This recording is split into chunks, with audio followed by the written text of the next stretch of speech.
तो बेसिकली जो एसएलएस बनाई जाती है, इसका काम ये होता है कि जो आप एप्लीकेशन डिज़ाइन करते हो उसकी सारी जो रिक्वायरमेंट्स होती हैं वो आप उसको स्पेसिफाई कर लेते हैं कि हमको उसमें क्या क्या चीज़ें जो हैं वो रिक्वायर्ड होंगी, उसकी फंक्शनल रिक्वायरमेंट कौन कौन सी हैं, उसकी नॉन फंक्शनल रिक्वायरमेंट कौन कौन सी हैं, उसके बाद उसमें कौन कौन से सिनेरियोज होने चाहिए, उसमें कितने एक्टर्स होने चाहिए, उन एक्टर्स का क्या काम होना चाहिए, वो हम इसमें डिस्कस करके डॉक्यूमेंट्री फाइल बनाते हैं और हम सबमिट करते हैं। इसके जो है वो टोटल जो है 10 नंबर होते हैं, इसके सॉरी 15 नंबर होते हैं, ठीक है, इसके होते हैं, ठीक है, और 25 नंबर जो हैं वो आपके डिज़ाइन डॉक्यूमेंट के होते हैं। तो आपको मैं एक बात बता दूं कि जो आपकी ये डिज़ाइन डॉक्यूमेंट या एसएलएस है, ठीक है, तो ये भी अच्छी होनी चाहिए, ठीक है। इसमें जब आप वो चेक होती है थोड़ी बहुत मिस्टेक निकलती हैं, अगर आप ये कहेंगे भाई फुल 100% करेक्ट हो तो वो नहीं होता, ठीक है। उन्होंने आपकी चेक करके थोड़ी बहुत, सारी बात है, आपको फील तो करवाते हैं कि भाई हमने आपकी चेक की है, ठीक है। तो ये बेसिकली इसका फिर टेबल ऑफ कंटेंट होता है, ये इस फॉर्मेट में होना चाहिए कि जब आप कंट्रोल कीबोर्ड से दबाएं, आपका जो है जब उस पर किसी भी आप उस पर क्लिक करें तो आपको उसी पेज के ऊपर लेके जाए। जैसे यहाँ पे मैं यूज़ केस डायग्राम पे क्लिक करता हूँ तो आपको देखें यहाँ पे लेकर आ रहा है, ठीक है। तो टेबल ऑफ जो कंटेंट होता है, ठीक है, इसमें पहले जो होता है वो आपकी मेन हेडिंग होती है, उसके बाद सब हेडिंग, फिर सब हेडिंग, ठीक है, जितनी भी सब हेडिंग की भी सब हेडिंग आप दे सकते हो, वो फिर होगी 1.2 है तो आपकी होगी 1.2.1 होगी, फिर 1.2.2 होगी, फिर 1.2.3 होगी। तो वो सब हेडिंग की भी सब हेडिंग हो सकती है, ठीक है। यहाँ पे हेडिंग्स आप यहाँ से लेते हो, ठीक है, ये ऊपर से जो स्टाइल वाला ऑप्शन है यहाँ सब हेडिंग्स लेते हो। तो अब ये पहली हेडिंग है, फिर उसकी सब हेडिंग है, ठीक है, यहाँ पे दी गई है, फिर सर ये हेडिंग मेन हेडिंग है, उसकी फिर सब हेडिंग्स दो हैं, ठीक है, ये फिर सर हेडिंग कर, ये आपका टेबल ऑफ कंटेंट जो है वो ऑटोमेटिकली क्रिएट होता है जब आप इस पूरे फॉर्मेट को प्रॉपर तरीके से यूज़ करते हो। अगर आपको डॉक्यूमेंटेशन करना आता है, ठीक है, यकीन करें इसकी जो रिसर्च होती है या थीसिस जो कोई भी डॉक्यूमेंट आप लिखते हो, ठीक है, तो उसके बाकायदा आप इसका भी काम है, इसका भी ऑनलाइन जो है काफ़ी ज़्यादा काम है, वर्क है, आप इससे भी पैसे कमा सकते हो, ठीक है। इसमें क्या होता है कि आपको जैसे हमने ये बनाया हुआ है, ये एक पहले डॉक्यूमेंट्री फाइल का ये टेबल ऑफ कंटेंट है, ठीक है।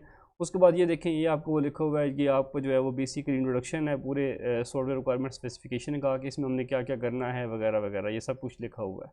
उसके बाद स्कोप क्या है इस पूरे प्रोजेक्ट का, हमने स्कोप लिखना होता है, ठीक है। उसके बाद आप नीचे आप आते हो तो यहाँ पे वही डेफिनेशन वगैरह आ जाती हैं कि आप जो ये वर्ड यूज़ कर रहे हो, फैग यूज़ कर रहे हो, एसआरएस लिख रहे हो, वीयू लिख रहे हो, ये जो शॉर्ट वर्ड आप लिखते हो, ये उसका फिर आपने यहाँ पे बताना भी होता है कि इसका स्टैंड फॉर क्या है, ठीक है। जैसे फैक है तो ये आप यहाँ पे लिखोगे कि फ्रीक्वेंटली आस्क्ड एनी क्वेश्चन है। अगर आपका प्रोजेक्ट का नाम यहाँ पे शॉर्ट करना चाहते हो तो आप वो यहाँ पे ऐड करोगे, वो जहाँ जहाँ पे आपने ये वर्ड यूज़ करना है, इतना लंबा करना है, आप ये छोटा वर्ड यूज़ कर सकते हो, बट उसकी डेफिनेशन आप यहाँ पे लिखोगे।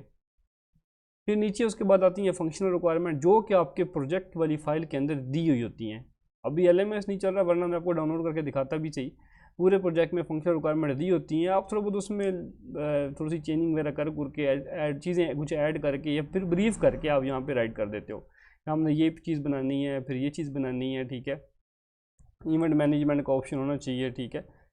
तो ये सारा सेटअप आपको होता है फंक्शनल रिक्वायरमेंट का। ये फंक्शनल रिक्वायरमेंट वो होती हैं जो कि यूज़र जो होता है ना वो हमें कहता है, ठीक है। जैसे यूज़र आपको बोलेगा यार मैंने एक सॉफ्टवेयर बनवाना है, ठीक है, उसकी ये रिक्वायरमेंट है, उसमें लॉगिन पेज हो, मैं एडमिन हूँ, ठीक है, मेरे पास फिर यूज़र्स हों, मैं यूज़र्स को जो है वो मैनेज कर सकूँ, फिर उनको मैं जो चीज़ें जो है या उसको जो है परमिशन दे सकूँ कि वो कैमरा एक्सेस करें, वो जो है मेरा रिकॉर्ड देखें, वो स्टोरेज को देखें, उन सब चीज़ों को मैनेज करें, किसी टाइप का जो भी पर्पज़ आप किसी भी टाइप की जो है ना वो आपसे एप्लीकेशन बनवाता है, तो वो सिर्फ आपको फंक्शन रिक्वायरमेंट बताएगा। अगर कोई नॉर्मल बंदा होगा उसको क्या पता कि इसकी नॉन फंक्शनल रिक्वायरमेंट क्या है, मतलब सिक्योरिटी की उसको क्या पता है, मेंटेनेंस का उसको कुछ नहीं पता होता, ठीक है। तो वो बेशक आप खुद उसको प्रोवाइड कर सकते हो।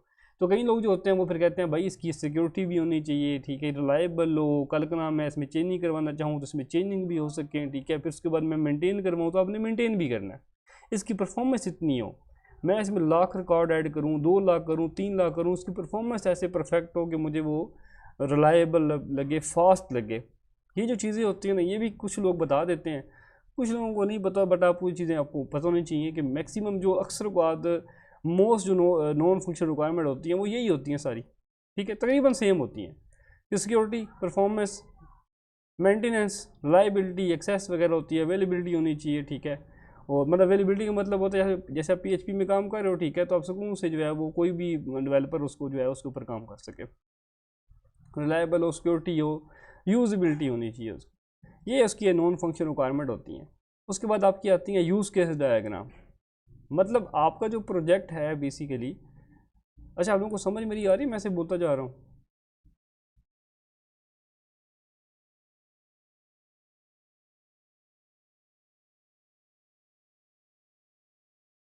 अच्छा, वॉइस में प्रॉब्लम है।